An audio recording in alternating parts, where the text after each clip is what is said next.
afaan oromooti nu waliin tura.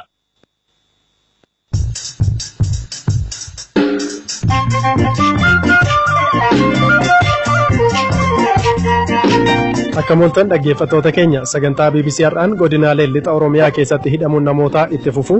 Maaliin beekan yaa waan nama adda bilisummaa Oromoo ta'e natti fakkaatan ilmaan ilaalu garuu galmeessaa biraa kan jiru. Ibsa ittaanaa pirezidaantii mootummaa naannoo Tigraayis qabannee jirra. Gaalonni 100 birrii miiliyoona 2.8tti tilmaamaman bakka tokkotti dhumuun isaanis har'a qabanneerra. Gumaata kaampaasii torbaniin ammoo qormaata biyyaalessaa kutaa 12 kufus irra deebiin qoramee kan yuunivarsiitii galee milkaa'e. Ergan qormaata darbuu koo baree baay'een kaka'e barumsaaf jechuudha. Seera tokkoffaa abdii 4 fidee jechuudha. Oduu gaggabaabaa firaafoolii dhugaasaa saganticha miidhagsee qopheessuun Galaana Balaay dhiyeessuun ammoo daqiiqota 15f Zalaalam Taaddisaa turtiin taasisa. Rakkoon nageenya lixa Oromiyaatti mul'ataa ture tasgabbaa jiraachuu itti aanaan Itaamaa Jooree humna ittisa biyyaa Jeneraal Biraanuu Juulaa ibsa mana mareef kaleessa kennaniin himaniiru.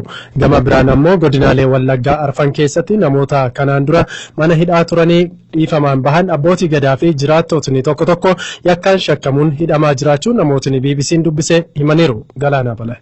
Sababa wal dhabdee abaa'oo fi mootummaa gidduutti dhalateen uummanni tasgabbii dhabuun manneetiin hojii garaagaraa fi kenniinsa tajaajilaa godinoota Wallaggaa Arfan cufamanii turan. Kana malees bakka garaagaraatti dhukaasa banamuun namoonni nagaan akka du'aa turan jiraattonni BBC'tti himaa turan. Tibba kana ammoo jiraattonni magaalotaa fi aanolee Wallaggaa garaagaraa raayyaa ittisa biyyaan hidhamaa akka jiran maatiin hidhamtootaa BBC'tti himaniiru. Abbaan Gadaa Geetaachoo Tarfaa jiraataa aanaa Beegii yoo ta'an kaleessa raayyaa ittisa biyyaan daandii irraa qabamuun hidhamu. Warraa isaanii adde Almaaz Bantii BBC'tti himaniiru. Akka qabamtu herreegaan guddaadhumaan ilaalamee waan jedhan waan nagaafatan hin qabannedha. Naannanii nama bittan akkas ta'u jedhanii ol fuudhanii bilchaanii mooraatti geessanii mooraa kaambii lafa jiraatanii. Adde Almaaz abbaan warraa isaanii maaliif akka hidhaman wanti beekan akka hin jirre dubbatu. Namni murtii waan biratti banan waan tokko jennu gaafannee min ittibaa mataa kana ittibaa jedhanii maal wayyaa akkas dubbisatanii jiru nama sukkaaraan daandii wal kaana dhibuu inni lafa akkasitti isaa jiru lafti sadii qorrisanii hilfaa fi baay'ee dhukkubsatu umuriidhaanis nama guddaadha dadhabaniiru maal wayyaa narratti giruddoo ciisichaa hin laannaa jennee turree naannichi isaan sukkaara qabaniif immoo manni taaksii qabaa kanaaf kan buuture. Dabalataan caaltuu Taakkala kan kanaan dura waggoota 10 oliif mana hidhaa turtee dhiyeenya dhiifama hidhamtoota siyaasaaf mootummaan taasiseen erga gadhiifamtee irra deebiin kaleessa qabamuu ishee harmeen ishee adde Askaalee Abdii himaniiru. Maaliin beekan yaa waan nama adda bilisummaa Oromoo ta'e natti fakkaatan ilmaan ilaalu garuu galmeessaa biraa kan jiru ta'ee ofiisu waggaa meeqatti kaa'ee argaa baasee yaa waan Caaltuun mana amala sirreessaa godina Horroo Guduruu Wallaggaa akka jirtuu fi hanga ammaatti mana murtiitti akka hin dhiyaanne adde Askaalan ni dubbatu. Edaluun qabu maal ta'a kaleessuma galaana dhibateenya nama afuridha amma edalu jedhamee hanga kaa'amu fidaa jedhaman akkasumatti gaaffii malee ta'a. Magaalota akka Naqamtee Gimbiif Dambidolloo keessas namoonni hidhamaa akka jiran jiraattonni BBC'n dubbise ni dubbatu. Sababni hidhaan namoota kana miseensummaa ABO'ti immoo yakka biroo dalaganii qabaman jennee obbo Dheeressaa Tarrafaa itti aanaa biiroo dhimmoota kominikeeshinii Oromiyaa gaafanneerra. Abbootii gadaas ta'uu danda'u, hoggana siyaasaa ta'uu danda'a, miseensa siyaasaa ta'uu danda'a, nama baratee dhiisuu ta'uu danda'a. Namni tokko yakkaan yoo shakkame malee jaarmiyaa siyaasaa keessatti miseensa gatii ta'eef namni qabu hin hidhamnedha kan nuti odeeffannoo nuti qabnu. Garuu miseensa paartii siyaasaa ta'uun immoo yakka tokkoo fi uwwisa ta'uu hin danda'u. Haa ta'u malee namoonni to'annoo jala oolaa jiran sa'aatii 48 keessatti mana murtiitti dhiyaachuun maaliif akka himata irratti dhiyaatee dhagaa hin jirre akkasiin ibsu. Namni kan gaafatamuu qabu karma seeraan alatti kan miidhaan kamurra ga'uu hin qabu fayyimas to'atamee ukkaamfamee ta'amu jira kan jedhu mootummaan ejjennoo akkasii hin qabu. Ani odeeffannoo hin qabu. Odeeffannoo qabnu namni akkuma to'atameen seeratti dhiyaachaa jira kan jedhu nuti qabnu. Waldhabdee mootummaa fi ABO gidduu jiru ilaalchisee mootummaan ammallee ejjennoo karaa nagaa xumurra jedhu hin jijjiirre kan jedhan obbo Dheeressaan qaama sadaffaa kan jedhu irratti garuu wanti barame hin jiru jedhan.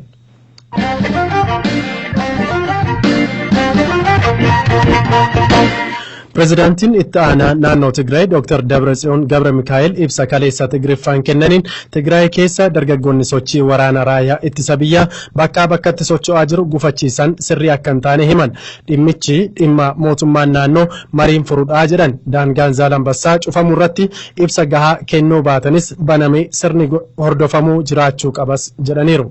Kana Zaalambassaas daangaan deebi'ee cufame banamuu qaba yaanni jedhu waliin nu galcha haa ta'u malee sirna qabaachuu qaba. Daangaan Zaalambassaa maaliif akka cufame ani hubadheera. Daangaan homaa jiru umaraa sirna qabaachuu dura uummatni yeroo muraasaaf bilisa ta'e akka socho'u ni ta'a. Kun akka ta'u uummatni irra deddeebiin kaasaa ture.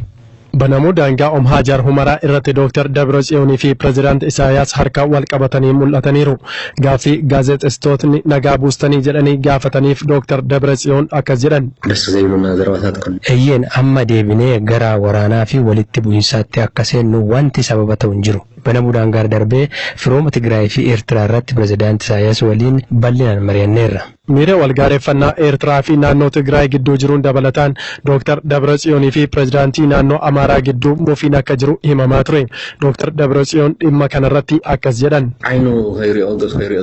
Ija isaa arguu hin qabu adeemsi jedhu qabsoo siyaasaa keessa hin jiru. Nuti namoota nu waliin qabsaa'aa dhufe miti seexana waliinis teenyee mari'achuuf rakkoo hin qabnu. Ciruma akka waliin dubbannettis fudhatamuu hin qabu. Biyya tokko keessa jirra waldeeggarree guddachuu qabnaadha kan nuti jechaa jirru. Dr. Dabratsiyoon uummata Tigraay irratti dhiibbaa uumuun jilbeeffachiisuuf yaaliin taasifamee akka ture ibsa isaanii keessatti kaasanii obsaan bira darbuu isaaniif fakkeenya kaasuun eeraniiru.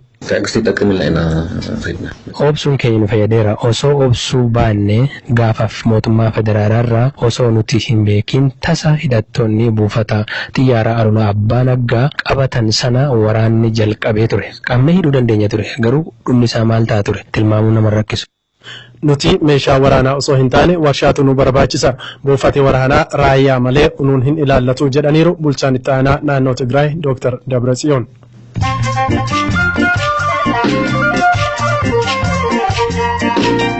Kun sagantaa BBC afaan Oromooti. Oduuwwan gaggabaaboo irra geenye jirra. Firaafolee dhugaasaa kunuuti. Pirezidaantiin Itoophiyaa Saalawarqi Zawudee ministeera muummee Ayirlaand Liyoo Barakallaa waliin waajjira isaaniitti marii taasisaniiru. Ministeerri muummee Liyoo turtii isaaniitti ministeera muummee Dr. Abiyyi Ahmedii fi dhaabbilee miti mootummaa waliinis mari'ataniiru. Naannoo Gaambeellaa godina sablammii Nuweeritti karaa seeraan alaan socho'aa kan ture kilaashiin 26 bireeniin tokkoo fi kaazinaan rasaasaa 20 to'annoo jala ooleera. Namni meeshaa kana sochoosaa tures to'annoo poolisii jala akka oolee koomishiniin poolisii naannichaa obbo Saamsoon Tiyaachaa dubbachuu isaanii FBC gabaaseera.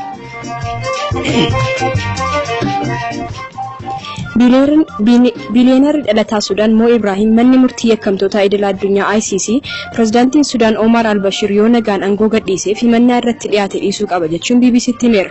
Himannaan pirezidaantii Bashir irratti dhiyaate yakka waraanaa karoorsuu fi yakka mirga namoomaa sarbuu raawwateera kan jedhudha. Erga dhiyeenyaa lammiilee Sudaaniin pirezidaantii Bashir irratti mormiin ka'aa jirus har'a immoo magaalaa guddittii Kaartuumitti isa deeggaruun namoonni hiriira ba'aniiru. Ministeerri kaabinee Israa'el duraa Goonen Segeef Iraaniif basaasaa turuusaa erga amanii booda hidhaa waggaa 11 akka irratti murtaa'u ministeerri haqaa Israa'el beekseera. Segeef odeeffannoo aangaa'ota Israa'elii fi kan wiirtuuwwan tikaa dabarsee laachuun himatameera.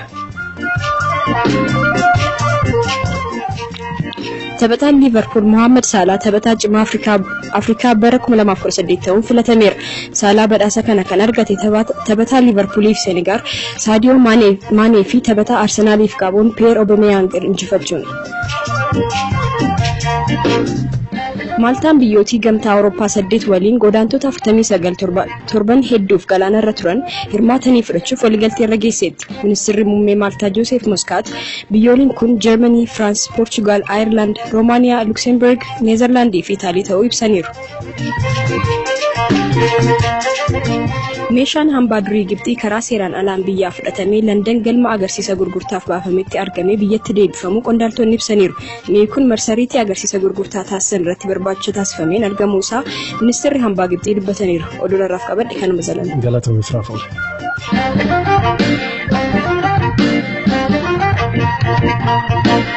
Oduuttaanuun Keeniyaa kutaa bulchiinsa Marsabeet ganda daangaa Itoophiyaa irratti argamtu keessatti gaalonni horsiisee bultoota 100 ta'an bakka tokkotti jalaa dhuman. Cirreessi yookaan ogeessi fayyaa beelladaa Ardaa Marsabeet Dr. Shaandaa Guyyoo waayilli keenya Eeliyaas Mulgeetaa dubbise gaalonni kunneen bakka calbii jedhamutti bishaan faalameen dhumuu hin oolan jedhan.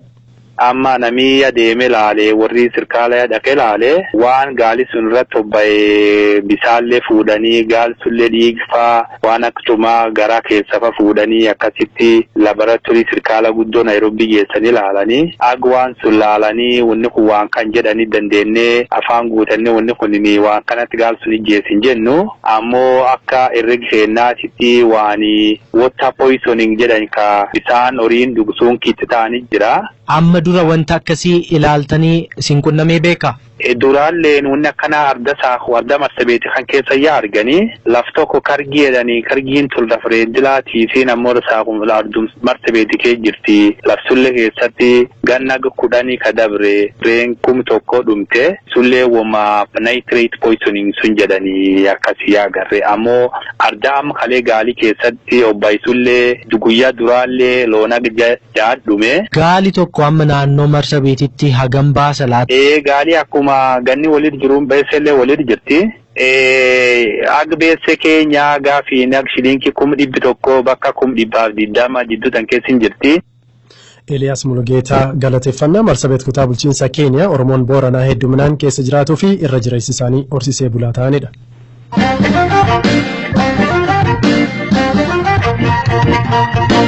Qophii keenya gumaata kaampaasii kutaa salgaffaan barataa qormaata kutaa 12ffaa kufee waggaa isaatti irra deebi'ee qoramuun amma barsiisaa yuunivarsiitii ta'uun kufanii ka'uun milkaa'uun akka danda'amu fakkeenya ta'ee dhiyeessina. Seenaa isaa isumatu nutti hima.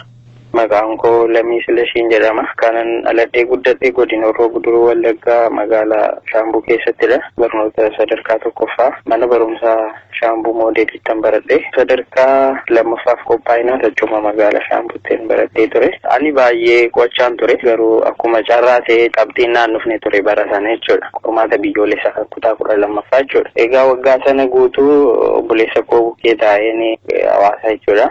Baay'een itti qophaa'aa ture waggaa tokkoof jechuun wantoota adda addaas dubbisaa waan biraas hordofaa jechuudha wal bukkeedhaan dubbisaa ture jechuudha. Qoramee seenaan darbee ergan darbeen bara 2004tti carraa yuunivarsiitii galuu argadhee yuunivarsiitii Madda Walaabuutti barnoota koo muummee siviil injiinaringiitiin barachaa ture. Bara 2008 akka lakkoofsa Habashaattiin barumsa koo xumure jechuudha. Xiyyeeffannoo kennuun koo namarratti qabxii bareedaadhaan akka xumuru na gargaareera. Ergan qormaata darbuu koo baree baay'een kaka'e barumsaaf jechuudha. Semiseera tokkoffaa qabxii 4 fidee jechuudha. Erga barumsaaf baanee hundi keenyayyuu yuunivarsiitii keessatti karaa gaarii qabachuufis karaa badaa qabachuufis harka keenya jira jechuudha. Garuu kan filatunudha karaa gaariirra deemnaan wanti namatti ulfaatu hin jiru jechuudha. Yeroo hundumaa chaalenjiin adda addaa nutti dhufuu danda'a jireenya keenya keessatti.